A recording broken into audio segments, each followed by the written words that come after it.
പൂർവ്വ വിദ്യാർത്ഥികളായ വിജു എസ് ആനന്ദ് വയലിനും, അതുപോലെ പ്രധാനത്തിൽ നമ്മുടെ മധുവെട്ടനോട്, അതുപോലെ മുഖർശങ്കിൽ വെള്ളിനേഴി രമേശ് അദ്ദേഹവുമാണ് പട്ടമേളം ഒരുക്കിയത്.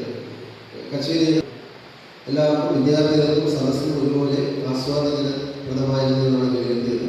Palakkad Kalyan society secretary Shri Subramanian sir കലാകാരന്മാരെ ആദരിക്കുകയും അനുമോദിക്കുകയുണ്ടായി.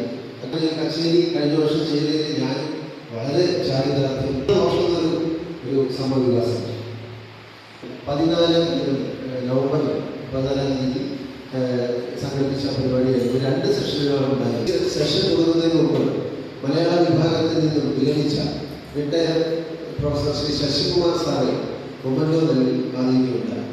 അതിന് കാരണം എന്താണെന്ന് വെച്ചാൽ സോണൽ എല്ലാം അറിയാം, പങ്കെടുത്തല്ല മറ്റെല്ലാം പങ്കെടുത്ത ഞാൻ ഇതിൽ കേൾക്കാനേ ഭാഗമായിട്ടുണ്ട്, പങ്കെടുക്കാൻ പറ്റില്ല. പക്ഷെ എത്ര ആസ്വാദനജനകമായിരുന്നു അത്തരം ഗാനങ്ങൾ, ആ സംഘഗാനങ്ങൾ, ലളിതഗാനങ്ങൾ.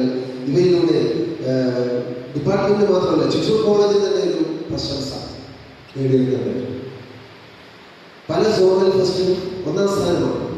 അത് ഈ പറയുന്ന മനോജ് ആയിക്കോട്ടെ, സൈനോജ് ആയിക്കോട്ടെ, അതുപോലെ മഞ്ജു ആയിക്കോട്ടെ, പ്രതിഭ ആയിക്കോട്ടെ, എത്ര കലാകാരൻ, എത്ര അലുമിനീസ്.